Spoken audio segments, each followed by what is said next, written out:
नमस्कार बच्चों, good morning. मैं ब्रजेश पंडित या पंडित ब्रजेश कह लीजिए। आप लोगों को free online classes, elementary classes मेरे चैनल का नाम है, उसका शुभारंभ करने जा रहा हूँ, जिसमें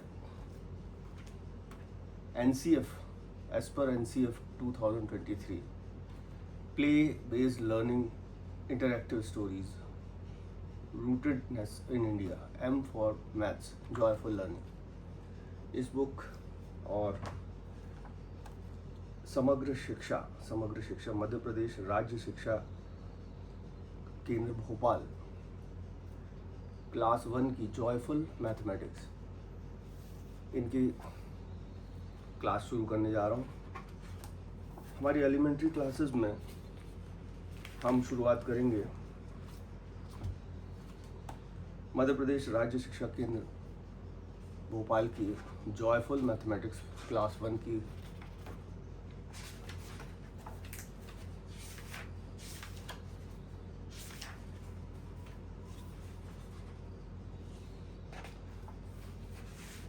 पहला चैप्टर कह लीजिए, वह है फाइंडिंग फरी कैट।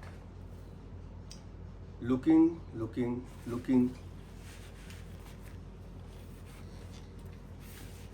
फाइंडिंग द फरी cat, looking for my furry cat. इसमें आप देख रहे हैं एक लड़का और एक लड़की अपनी घर या पाठशाला के पास घूम रहे हैं।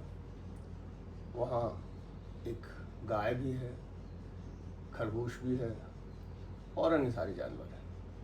सूरज पीछे चमक रहा है। दूसरे चित्र में देखिए, are you sitting on the window shade. एक बिल्ली विंडो के ऊपर जो शेड बना हुआ है उस पर बैठी हुई है।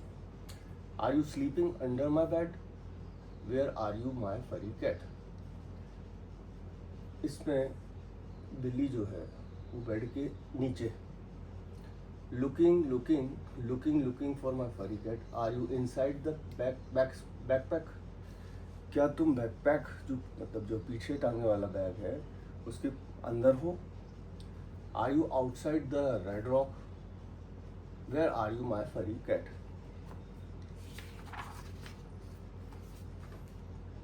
कम to me my furry cat, saw you scratching the bottom of my jar, saw you playing at the top of my car, come to me my furry cat. Come to my furry cat, saw you hopping above the hat. यानी तुमको मैं देख रहा हूँ hat के ऊपर hop करते हुए। saw you hiding below the mat, here comes my furry cat. और आखिरी में उसको अपनी बिल्ली मिल जाती है। Now look at the picture of the poem and encircle the correct word. The red ball is above, under or on the bed. अब देखिए, आप जो रेड बॉल है वो इसमें अगर आप देख पा रहे हैं तो रेड बॉल यहाँ पर है। अबव द बेड होता तो यहाँ होना चाहिए था। बिलो द अबव, अंडर और on the bed. Above means थोड़ा सा ऊपर, ऑन मतलब बिस्तर पर ही, और बिस्तर के नीचे है तो चूंकि साफ साफ दिख रहा है अंडर द बेड। तो सही आंसर होगा the red ball is under the bed. Now second, the cat is inside, outside, on the car. अब देखिए, आप कार के ऊपर है तो the cat is on the car. The man is lying under, inside, on the tree.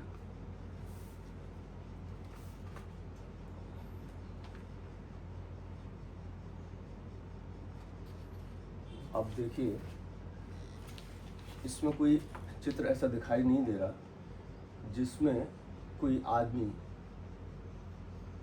Tree के पास लेटा हुआ है, लेकिन हम इमेजिन कर सकते हैं कि अगर कोई व्यक्ति झाड़ के नीचे ही लेट सकता है, झाड़ के ऊपर तो नहीं लेट सकता, झाड़ के अंदर नहीं लेट सकता, झाड़ पर नहीं लेट सकता। तो the man is lying under the tree, सही जवाब है। The cow is inside top of outside the house. अब काउ जो है वो हाउस के घर के अंदर है, घर के ऊपर है, या आउटसाइड मतलब बाहर है। तो साफ दिख रहा है कि काउ जो है वो घर के बाहर है। सो सही आंसर होगा the cow is outside the house. अब think and answer. Where do you put your shoes, inside outside the room? आप अपने जूते कहाँ उतारते हैं? घर के कमरे के अंदर या कमरे के बाहर? ऑब्वियसली कमरे के बाहर। So outside the room. Where do you throw the garbage, inside outside the dustbin? Dustbin जो कचरे का डब्बा होता है उसमें आप उसके अंदर थ्रो करते हैं, फेंकते हैं कचरा, कि उसके बाहर फेंकते हैं? सीधी सी बात है, कचरा हम फेंकेंगे तो डस्टबिन के अंदर डालेंगे। Now let us play find the things. Children can divide themselves into two teams. One team will hide a few things like white chalk, a red ball, and other items, and ask the other team to find them. Children can give verbal instructions to find the things using positional words like inside, outside, far, near, above, below, etc. For example, look for a white thing which is hidden near the board and under the table. अब ये खेल खेल सकते हैं बच्चे आपस में group बना के, और उसमें कोई एक सफ़ेद चीज़ ढूंढ रहे हैं जो कि छुपी हुई है near the board and under the table.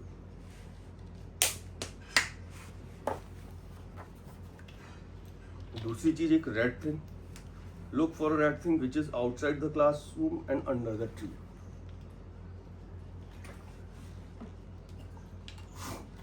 इसी प्रकार से किसी लाल चीज़ के लिए जो कि या तो आउटसाइड कक्षा के बाहर है या फिर पेड़ के नीचे।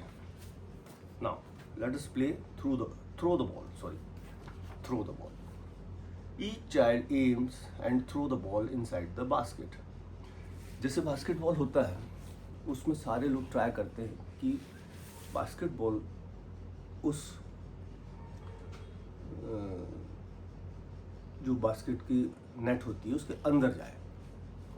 इसी प्रकार से बच्चे खेल रहे हैं और ट्राई कर रहे हैं कि एक बास्केट रखी हुई है, यहाँ आप देख सकते हैं एक बास्केट रखी है पेड़ के नीचे, थोड़ी दूरी से बच्चे बॉल को थ्रो कर रहे हैं, रेड कलर की बॉल, और उसको कोशिश कर रहे हैं कि वो बॉल सीधी बास्केट के अंदर जाए।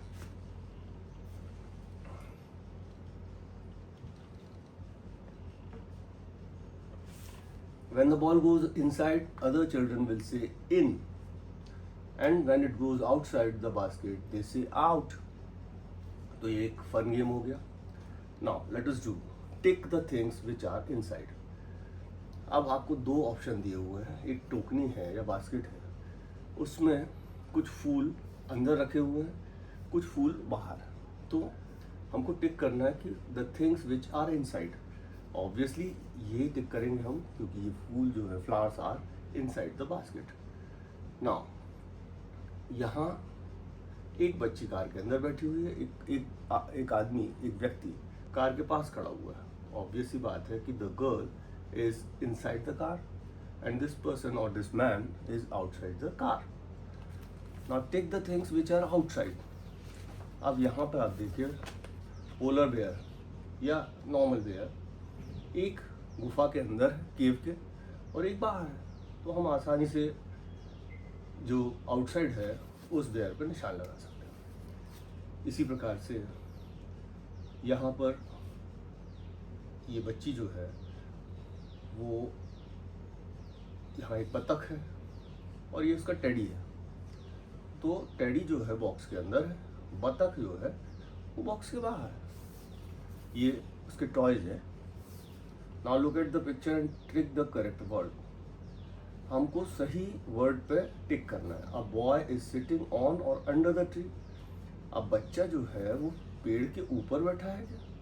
नहीं, बच्चा पेड़ के नीचे, पेड़ की छाया में बैठा है. So it is under the tree. The boy is sitting under the tree. Now birds are on और under the tree. Birds are on the tree. Okay. Now draw a smile below the nose and eyebrows above the eyes. हमको यहाँ पर एक smile, इस बच्चे की मुस्कान बनाना है. कहाँ पर बनाना है? बिलो द नोज, नाक के नीचे, और आईब्रोज अबव द आईज. और हमको आईब्रोज भी बनाना है जो आँख के ऊपर होती है. आईब्रोज ऑब्वियस सी बात है कि आँख के ऊपर होती है, जैसे मेरी आईब्रोज. और मेरा जो स्माइल है वो मेरे माउथ से होगी, तो मेरे लिप्स जो है वो मेरी नोज के नीचे है. Okay. Now E, look at our national flag which is also known as Tiranga. हमें सबको पता है कि तिरंगा के नाम से हम अपने राष्ट्रीय ध्वज को जानते हैं. ये रहा. मैं चाय भी पीता चलूँ बीच में. बच्चों, आप भी थोड़ा सा, अगर आपको 2 मिनट का ब्रेक लेना है तो ले सकते हैं.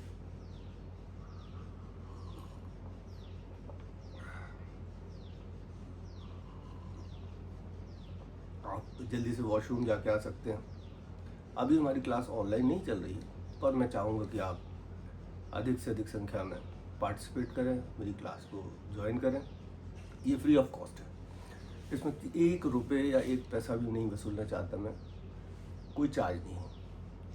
मेरा उद्देश्य है कि हम अपने नौनिहाल, अपने छोटे बच्चों को, भले ही वो गांव में रहते हों, शहर में रहते हों, छोटे छोटे कर्मचारी हों, उनके बच्चे, रिक्शा वाले का बच्चा, सब्जी वाले का बच्चा, कोई कुली हमाल का बच्चा, किसी होटल के में वेटर का काम कर रहा है, किसी ढाबे में वेटर का जो काम कर रहा है, उसका बच्चा, उसे अच्छी और क्वालिटेटिव शिक्षा मिल पाए, उसका मेरा प्रयास है. अब देखिए ईश्वर को क्या मंजूर है, कितनी सफलता मिलती है. ये आपके और हमारे बीच में जो बॉन्डिंग होगी उससे पता चलेगा. तो आज मैं सोचता हूँ कि हमने शुरुआत में एक दूसरे को जानने की कोशिश करेंगे. हम, आप लोग भी पंडित ब्रजेश या ब्रजेश पंडित सर को, आपको कैसा लगा मुझे कमेंट लिख के ज़रूर भेजिए. संभव हो तो उस चैनल को सब्सक्राइब कीजिए. मुझे पता है कि आज पहला दिन था. आप लोग सोच रहे होंगे कि पहली ही क्लास है और सब्सक्रिप्शन की बात कर रहे हैं. तो देखिए क्या होता है कि कोई भी कलाकार, आर्टिस्ट, टीचर, एक्टर, राइटर, वह भूखा रहता है या तो ताली का या गाली का. यानी अगर आप तटस्थ हैं तो उससे बड़ी तकलीफ होती है कि ऑडियंस से, दर्शकों की ओर से कुछ आ नहीं रहा है.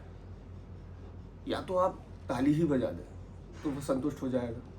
आप गाली ही दे दें तो उसे लगेगा कि मैं शायद कुछ गड़बड़ कर रहा हूँ, कुछ सुधार की गुंजाइश.